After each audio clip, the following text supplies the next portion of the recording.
तो hi everyone, welcome back to my channel run classes for you में। जैसा कि आप लोग देख पा रहे हो, हम वार्षिक परीक्षा 2023 हिंदी कक्षा 9 के लिए पढ़ रहे हैं। जैसा कि आप लोग थंबनेल में देख पा रहे हो, ठीक है। पूर्णांक आपका 70 नंबर का होता है।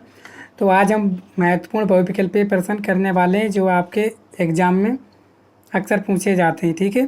तो चलिए शुरू करते हैं आज का महत्वपूर्ण सेशन। और पहला सवाल तो बोला गया, हिंदी प्रदीप पत्रिका के संपादक हैं भारतेंदु हरिश्चंद्र, बालकृष्ण भट्ट, प्रताप नारायण मिश्र या बाल मुकुंद गुप्त। तो कौन सा इसमें सही आंसर है वो आपको बताना है, ठीक है। तो इसका जो पहले का जो राइट आंसर हो जाएगा वो हो जाएगा आपका क्या, प्रताप नारायण मिश्र। हिंदी प्रति पत्रिका के संपादक हैं आपके प्रताप नारायण मिश्र, ठीक है। गा नंबर का जो है बिल्कुल सही है ऑप्शन, ठीक है। दूसरा सवाल देखते हैं हम लोग।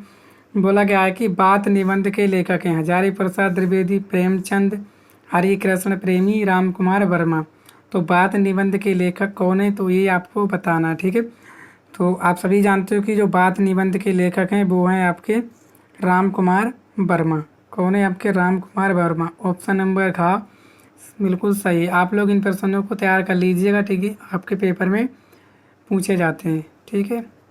इसके बाद तीसरा प्रश्न बोला गया, गोदान किसकी रचना है, प्रेमचंद्र, रामचंद्र शुक्ल, महादेवी वर्मा, राम कुमार वर्मा। तो गोदान किसकी रचना है, तो ये आपको बताना है, ठीक है। तो जो गोदान जो रचना है वो है आपकी किसकी, ठीक है। तो आपको बताना है कि तीसरे का जो है सही आंसर क्या हो जाएगा, ठीक है। तो गोदान किसकी रचना ये आपको बताना है। तो आप सभी जानते हो गोदान जो रचना है वो है आपकी किसकी, प्रेमचंद जी की।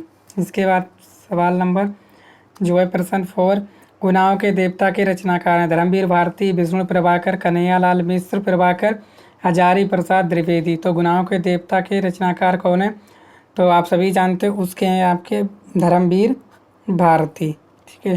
धर्मवीर भारती जो है इसके सही आंसर है कि गुनाहों के देवता के रचनाकार। इसके बाद आप लोग पढ़ोगे कि महादेवी वर्मा को कौन सा पुरस्कार प्राप्त हुआ, ज्ञानपीठ, भारत भारती, शेक्सपियर या ये सभी। तो महादेवी वर्मा को कौन सा पुरस्कार प्राप्त हुआ, तो ये आपको बताना है, ठीक है। तो पाँचवें का आपको बताना है कि महादेवी वर्मा को कौन सा पुरस्कार जो है प्राप्त हुआ। तो महादेवी वर्मा को ज्ञानपीठ पुरस्कार भी प्राप्त हुआ, भारत भारती पुरस्कार भी इन्हें प्राप्त हुआ और शेक्सपियर भी पुरस्कार इन्हें प्राप्त हुआ। तो इसमें जो विकल्प हो जाएगा वो हो जाएगा आपका ये सभी, ठीक है। महादेवी वर्मा को ज्ञानपीठ, भारत भारती, शेक्सपियर ये सभी जो है प्राप्त हुए, ठीक है। इन सभी का जो राइट आंसर हो जाएगा वो हो जाएगा घा ये सभी, ठीक है। नेक्स्ट प्रश्न नंबर हम लोग 6 देखने वाले। 6 नंबर बोला गया है कि आदिकाल को किस नाम से जाना जाता है, वीरगाथा काल, रीतिकाल, चारण काल या संधि काल। तो आपको सही आंसर बताना है 6 का, ठीक है।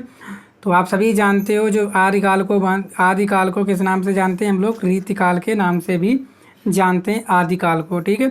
तो अब हम करेंगे प्रश्न नंबर 7। बोला गया है कि बीरबल देव रासों के रचयिता हैं देवसेन, नरपति नाल, विजय सेन या जिनदत्त सूर्य, ठीक है। 7वां प्रश्न का आपको राइट आंसर बताना है। तो कौन है, वो है आपके नरपति नाल, ठीक है। बीरबल देव रासों के आपके रचयिता है नरपति नाल। इसके बाद प्रश्न नंबर 8 बोला गया है कि तुलसीदास के बचपन का नाम था तुकाराम, आत्माराम, सीताराम या राम भोला। तो तुलसीदास के बचपन का क्या नाम था, 8वें का आपको बताना है, ठीक है। तो आप सभी जानते हो तुलसीदास के बचपन का नाम था आपका राम भोला। क्या नाम था उनका, राम भोला, ठीक है ना। समझ पा रहे हैं ना, क्या था इनका नाम, बचपन का नाम राम भोला, ठीक है। चलिए इसके बाद प्रश्न नंबर 9, कामायनी की विद्या है, कामायनी की विद्या है खंड काव्य, कहानी संग्रह, महाकाव्य या उपन्यास। तो आपको बताना है, ठीक है, क्या है। तो आप सभी जानते हो कामायनी क्या है, कामायनी आपका एक महाकाव्य है, ठीक है। गा नंबर बिल्कुल सही है। इसके बाद बताना है रति किस रस का स्थाव भाव है, करुण रस, शांत का, श्रृंगार का या वीर का। तो रति जो है किस रस का स्थायी भाव है, तो ये आपको बताना है, ठीक है ना। तो किसका है, तो आप सभी जानते हो रति जो है वीर का स्थायी भाव है, ठीक है। इसके बाद आप लोग ये करोगे 11वां बोला गया किस छंद के सभी चरणों में समान 16 मात्राएं होती हैं, रोला, बरवे, दोहा या चौपाई। 11वें का आप लोगों को सही आंसर बताना है। तो इसका हो जाएगा आपका चौपाई, ठीक है। तो समान मात्राएं होती 16 किस में होती हैं आपकी चौपाई में, ठीक है। चलिए अब 12वां प्रश्न हम लोग करते हैं। 12वां प्रश्न बोला गया है कि ठीक है। 12वां प्रश्न बोला गया है कि यहाँ पे देखोगे आप ध्यान से, कहत नटत रीचत मिलत खिलत लज्जात में प्रयुक्त अलंकार है, तो इसमें कौन सा अलंकार ये आपको बताना है। ठीक है, प्रश्न जो है सभी महत्वपूर्ण है और हर बार जो है यही प्रश्न आपके पूछे जाते हैं। ठीक है, इसीलिए मैं आपके लिए लेकर आया हूँ। तो बताना, कैट नतत रीछत मिलत खिलत लज्जियात में प्रयुक्त अलंकार, उपमा, उत्प्रेक्षा, श्लेष या अनुप्रास अलंकार। तो आपको बताना है कौन सा है अलंकार। ठीक है, तो ये आपको बताना है 12वें में कौन सा अलंकार है आपका, अनुप्रास अलंकार है। ठीक है, चलिए अब हम लोग नेक्स्ट सवाल देखते हैं। ठीक है, इसमें आपका कौन सा अलंकार हो गया, अनुप्रास। 13वें का बताना है शुद्ध शब्द है, देख लीजिए और आप सही आंसर बताइएगा कि कौन सा आपका शुद्ध रूप है। ठीक है, देख पा रहे विकल्प क्या क्या है आपका, पंडित, मंडित, घंटा या रंग। तो शुद्ध शब्द है क्या है आपका, पंडित। पंडित जो है शुद्ध शब्द है। ठीक है, घंटा भी सही नहीं, घंटा बिंदु लगती है तब होता है सही। इसके बाद 14वां, हृदय का तद्भव है, ही मन दिल जी। तो हृदय का तद्भव क्या है, 14वां आपको बताना है। ठीक है, तो हृदय का तद्भव है आपका ही। ठीक है, इसके बाद दानव का विलोम है, दानव का क्या विलोम है, तो दानव का विलोम आप सभी जानते हो। दानव का विलोम क्या होता है आपका, दानव का अपोजिट होता है आपका मानव। हवा का पर्यायवाची नहीं है, अनिल, अनल, वात, पवन।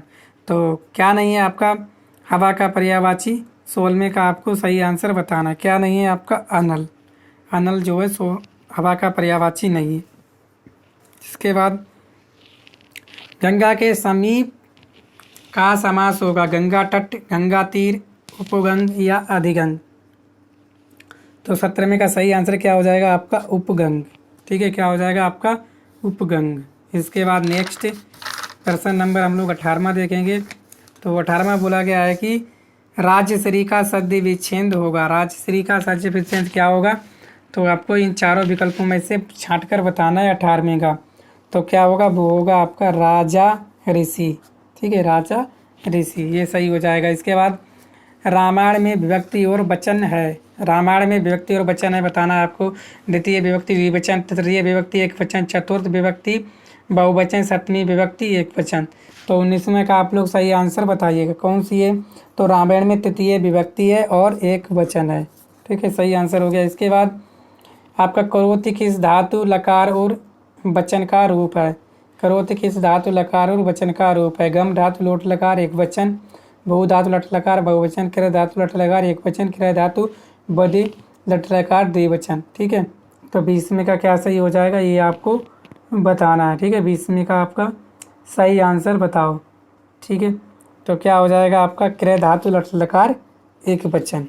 ठीक है, ऑप्शन नंबर का बिल्कुल सही है। तो यही थे आज हमारे 20 महत्वपूर्ण बहुविकल्पीय प्रश्न जो आपके एग्जाम में बहुत बार पूछे जाते हैं। ठीक है, तो आप लोग वीडियो को शेयर कीजिएगा और चैनल पर पहली बार आए हो तो चैनल को सब्सक्राइब भी कर लीजिएगा। ठीक है, मिलते हैं नेक्स्ट वीडियो में। Thank you.